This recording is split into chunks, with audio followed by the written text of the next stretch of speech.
Two brothers grew up in the same house, same parents, same schools, same teachers who called them both bright but distracted. They got similar grades, went to similar colleges, chose similar careers in middle management. Their salaries tracked almost identically for 30 years. At 65, one brother retired with $1.4 million in investments, a paid-off house, and winters in Arizona where he plays golf 3 times a week and never looks at prices on menus. The other brother retired with $180,000 in savings, a mortgage with 12 years remaining, and a part-time job at a hardware store because Social Security doesn't cover his property taxes. He lies awake, calculating whether he can afford both his heart medication and his homeowner's insurance. Same genes, same upbringing, same earning power, radically different outcomes. So here's the question. When exactly did their paths diverge? Because it wasn't in their 20s when both were broke and clueless. It wasn't in their 30s when both were building families and careers. And it definitely wasn't in their 50s when the trajectories were already locked in. The divergence happened entirely in their 40s. One brother made a series of decisions during that decade that seemed small at the time. The other brother made different decisions that also seemed small. Neither realized they were determining the entire shape of their remaining lives. Your 40s are the most consequential financial decade you'll ever experience. Not because the decisions are harder, but because the stakes multiply in ways that aren't obvious until it's too late to change course. I'm going to show you exactly why this decade carries such disproportionate power. The specific decisions that separate comfortable retirement from stressed retirement, and what you can do right now, regardless of your age, to ensure you end up on the right side of this divide. Here's the thing about your 40s that nobody explains clearly. They sit at the intersection of 3 financial forces that don't align at any other point in your life. When you understand these forces, everything about retirement outcomes suddenly makes sense. Let me give you a metaphor that we'll keep coming back to. Your financial life is like a 3-legged stool. In your 20s and 30s, you're building the legs. In your 50s and 60s, you're sitting on it. But your 40s? That's when you discover whether you built something sturdy or something that collapses the moment you put weight on it. The first leg is income. For most professionals, earnings peak somewhere between 42 and 55. Those raises that felt significant in your 30s slow down or stop entirely, but the absolute dollars are higher than they've ever been, and higher than they'll likely be again. Your 40s represent the years when you have the most raw material available for building wealth. A 45-year-old earning $120,000 can potentially save more in absolute dollars than at any previous point in their career. The second leg is time. At 40, you still have 20 to 25 years until traditional retirement. That's enough time for money to roughly quadruple at historical market returns. $1 invested at 40 becomes approximately $4 by 65. At 50, you have 15 years remaining. $1 becomes roughly $2.50. At 55, you have 10 years. $1 becomes roughly $2. The compounding multiplier drops rapidly with each passing year. Your 40s represent the last decade where meaningful compounding remains possible. The third leg is expenses. By your 40s, many major costs have peaked or begun declining. Children become more independent. The house you stretched to afford now fits comfortably in your budget. The career wardrobe is established. The furniture is bought.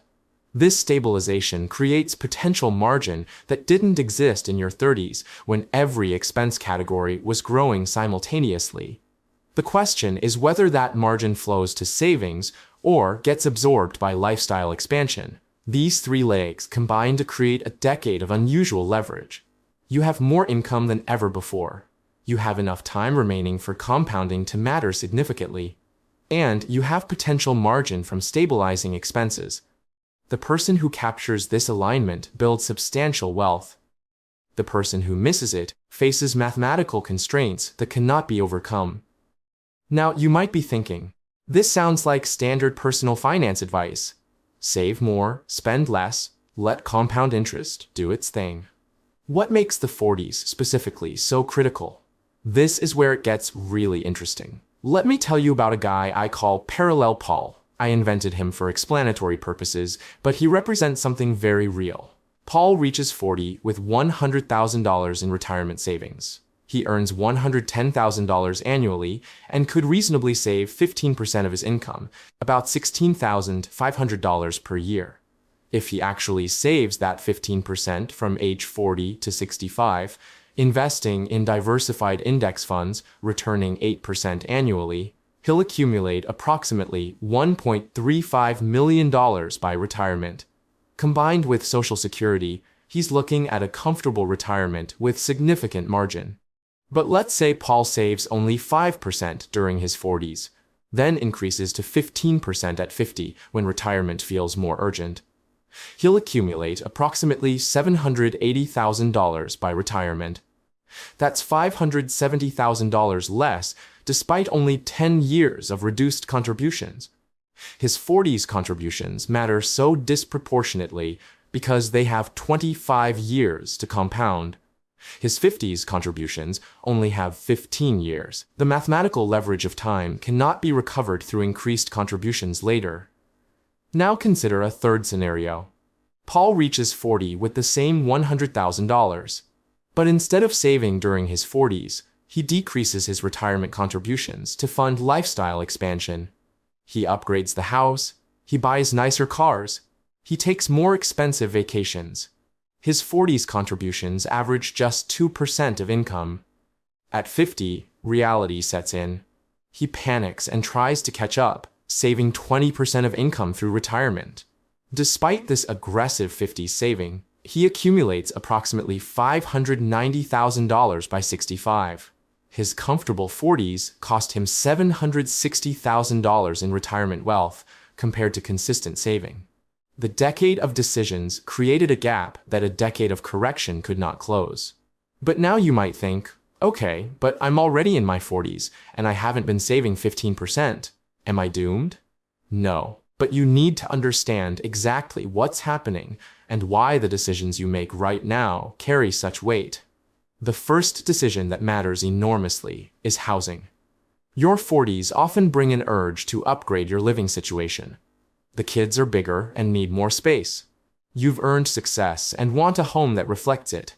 The mortgage payments feel manageable given your income. This housing upgrade decision might be the single most consequential financial choice you make in your entire life. Let me give you some actual numbers. The family that upgrades from a $350,000 home to a $600,000 home increases their monthly housing cost by roughly $1,500 to $2,000. That's $18,000 to $24,000 annually that cannot be invested over the 25 years from age 40 to 65. That annual difference compounds to somewhere between $900,000 and $1.3 million in retirement wealth. The house upgrade literally costs $1 million in retirement money. To be fair, I'm not suggesting nobody should ever buy a larger home. I'm suggesting that most people make this decision without understanding its true cost. They think they're spending an extra $1,800 per month on housing. They're actually spending over $1 million in retirement wealth. The family that stays in the modest home and invests the difference creates options the upgrading family never has. They can retire earlier. They can work part-time rather than full-time in their 60s. They can help their children buy homes. They can weather financial emergencies without catastrophe. There's a joke that goes around financial planning circles. A client asks his advisor, "How much house can I afford?" The advisor responds, "About half of what the bank says." The client says, "But the bank pre-approved me for way more." The advisor says, "Yes, and the bank hopes you'll spend exactly that much and pay them interest for 30 years while saving nothing." The bank's incentives and your incentives are not aligned. Banks make money when you borrow heavily. You build wealth when you borrow minimally. The second decision involves vehicles. Your 40s often bring more expensive car purchases. The practical sedan gets replaced by a luxury vehicle. The reliable SUV gets traded for something prestigious. The family running two $45,000 vehicles instead of two $28,000 vehicles has approximately $34,000 more in auto debt, pays higher insurance premiums, and faces more expensive repairs. Over time, this vehicle premium costs somewhere between $200,000 and $400,000 in retirement wealth, depending on how frequently vehicles are replaced. I remember talking to a guy at a barbecue, classic financial conversation that nobody asked for. He was complaining about how he couldn't afford to max out his 401k. He was standing next to a $70,000 pickup truck that he drove to his office job, where he never hauled anything heavier than a briefcase. I didn't say anything, because I'm not a monster, but the math was right there. The third decision involves children's lifestyle and education. Your 40s typically include the most expensive child-rearing years. Teenagers need cars, insurance, activities, and eventually, college. Some families take on Parent Plus loans exceeding $100,000 to send children to prestigious universities. Others cash out retirement accounts to fund education. Others simply stop contributing to retirement entirely during the college years. Each of these decisions mortgages the parents' retirement to fund the children's education. The children graduate into peak earning years with their whole careers ahead of them. The parents enter their 50s with depleted savings and barely a decade to recover. The families who navigate this successfully often make uncomfortable choices. They require children to attend state universities or schools offering scholarships. They expect children to contribute through work or loans. They maintain retirement contributions even when college bills create pressure to stop. Now you're asking yourself, but won't my children suffer if I don't pay for an expensive college? Here's the uncomfortable truth. Your children can borrow for college. You cannot borrow for retirement. Your children have 40 working years ahead to repay loans and build wealth. You have 15 to 20 years before your earning capacity drops dramatically. Prioritizing your children's education funding over your retirement security feels noble. It's actually financially destructive for the entire family. Because if you run out of money in your 70s, your children will be the ones supporting you. The fourth decision involves career risk tolerance. Your 40s present opportunities for career moves that could significantly increase income. New companies recruiting you for senior roles, startups offering equity, industries where your skills command premiums. Many people become increasingly risk-averse in their 40s, precisely when they should be taking strategic risks. They've built seniority and comfort at their current employer. The thought of starting over somewhere new feels threatening. But the 40s represent your last window for income acceleration. By 50, hiring discrimination begins affecting opportunities. The person who takes strategic career risks at 43 has time to recover if the risk doesn't pay off. The person who waits until 53 doesn't. The income difference between staying comfortable and pursuing growth can exceed $30,000 or $40,000 annually. Over 10 years, that's $300,000 to $400,000 in additional earnings. The fifth decision involves lifestyle inflation acceptance. Your 40s bring social pressure to display success. Colleagues take elaborate vacations, neighbors renovate their kitchens, friends buy boats and second homes. Some families resist this pressure and maintain the lifestyle that felt comfortable in their late 30s. Others expand to match their peer group, absorbing every dollar of increased income into visible consumption. The difference in retirement outcomes between these two approaches typically exceeds $1 million. But you might be thinking, what's the point of having money if I can't enjoy it during my prime years? I've earned the right to nice things. This framing is the trap that captures most people.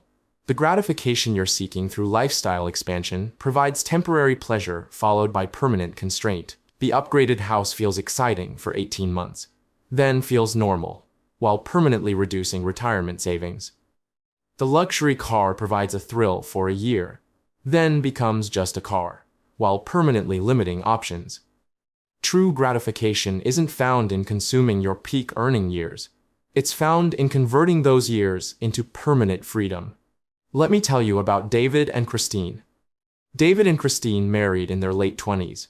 By 40, they had $185,000 in retirement accounts, owned a modest home worth $320,000 with $180,000 remaining on the mortgage, and were raising two children, aged 12 and 9.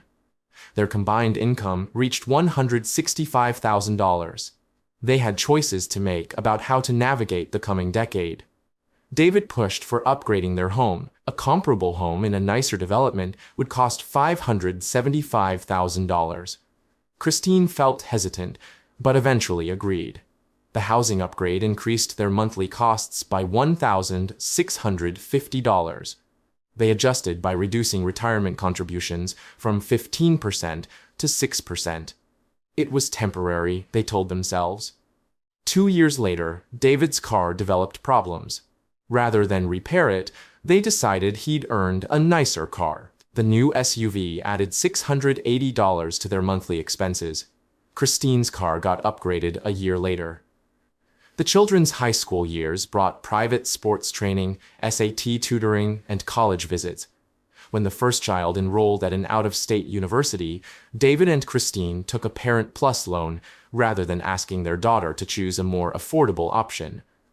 Throughout their 40s, David and Christine never felt financially irresponsible. Every individual decision seemed reasonable. By 50, their retirement accounts held $240,000. That's only $55,000 more than they'd had at 40. Despite 10 years of contributions and market growth, their progress had been minimal. The kids were finally independent. David and Christine committed to catching up. They maxed out retirement contributions. By 65, they'd accumulated $685,000. It felt like a lot until they ran the retirement projections. They would likely run out of money by 82. They'd need to sell the house, dramatically reduce expenses, or work well into their 70s. Now, let me tell you about Robert and Jennifer. Robert and Jennifer looked remarkably similar to David and Christine at 40. Combined income of $155,000, retirement savings of $165,000, 2 children, aged 11 and 8. Robert suggested upgrading to a larger home. Jennifer pushed back hard. She'd read about the mathematical impact of housing decisions on retirement outcomes. They agreed to stay in their current home. The decision felt like a sacrifice initially, but the $1,650 monthly difference flowed directly to retirement accounts. When Robert's car needed replacing, they bought a 3-year-old certified pre-owned vehicle. When college approached, they had honest conversations with their children about costs. Both kids attended state universities with merit scholarships. Throughout their 40s, Robert and Jennifer felt like they were swimming against social current. Their lifestyle looked modest compared to their peers. By 50, their retirement accounts held $580,000. The aggressive saving, combined with market returns, had more than tripled their balance in 10 years. By 65, Robert and Jennifer had accumulated $1.65 million. Their house was paid off. They could retire fully, travel extensively, and never worry about money again. The mathematical difference between these two families wasn't earned by different incomes or different investment skills. It was earned by different 40s decisions. Here's what I find most striking about these two stories. During their 40s, both families felt equally satisfied with their lives. Research consistently shows that lifestyle inflation provides only temporary happiness boosts. Within 18 to 24 months, people adapt to their new normal. David and Christine didn't actually enjoy their 40s more than Robert and Jennifer. They just spent more. The additional spending provided no lasting satisfaction, while permanently constraining their remaining decades. Now, here's where we need to talk about something uncomfortable. The psychological difficulty of 40s frugality comes from feeling like you've earned the right to enjoy your success. After 20 years of working, the impulse to finally live well feels completely justified. I worked hard. I deserve this. But when does the gratification actually arrive? Picture yourself at 70 years old. You're sitting on a porch or in a living room. The morning is quiet. In one version of this future, you're thinking about which grandchild you'll visit this month. You're planning a trip somewhere you've always wanted to see. You're relaxed because unexpected expenses don't threaten your stability. In the other version, you're calculating whether this month's Social Security check will cover your medications. You're worried about what happens if your car needs repairs. You feel anxious about an uncertain future with limited options. Both versions of you made their 40s decisions decades earlier. Both are living with the consequences. The discomfort of 40s frugality lasts 10 years. The reward lasts 30 years or more. The pleasure of 40s indulgence lasts 2 to 3 years before becoming your new baseline. The consequence lasts 30 years or more. Which version you become depends almost entirely on what you do between 40 and 50. Not on luck, not on income, on decisions about housing, vehicles, education, career, and lifestyle that compound just like money does. Let me give you 3 specific takeaways based on where you currently stand. First, if you're in your 20s or 30s, you have the gift of foreknowledge. You now understand that your 40s will present constant pressure to expand your lifestyle during your peak earning years. Build the habits now that will protect you then. Establish automatic retirement contributions that you never reduce. Define enough before your income makes excess possible. Write down what a comfortable lifestyle looks like to you, and commit to not significantly expanding it when your income rises. Second, if you're entering your 40s, you're standing at the most important financial inflection point of your life. The decisions you make in the next 10 years will determine whether you retire comfortably or stressed. Audit every major expense category right now. Is your housing appropriately sized? Are your vehicles transportation or status symbols? Are you funding retirement before funding lifestyle? Every yes to lifestyle expansion is a no to retirement security. Third, if you're in your late 40s and recognizing yourself in the wrong story, you still have time to change trajectories. Every percentage point you add to your savings rate now will improve your outcome. Consider radical options that your lifestyle-inflated peers won't consider. Downsizing housing now rather than in retirement. Selling expensive vehicles. Taking jobs that pay more, even if they require uncomfortable change. If you're already past your 40s with inadequate savings, focus on what remains within your control. Delay Social Security to maximize benefits. Consider working longer. Downsize housing to release equity. The mathematical leverage of your 40s has passed, but your decisions still matter enormously. Your 40s will end eventually. The decade will pass whether you make intentional choices or default choices. The only question is, which version of your 70-year-old self you're creating? Your 40s will decide everything. That's not a burden, that's an opportunity. What 99% of people do is usually what not to do. Most people upgrade their houses, buy expensive cars, fund fancy colleges, and display their success through consumption. They end up stressed and constrained in their final decades. The few who resist during their 40s end up comfortable and free. The choice is yours.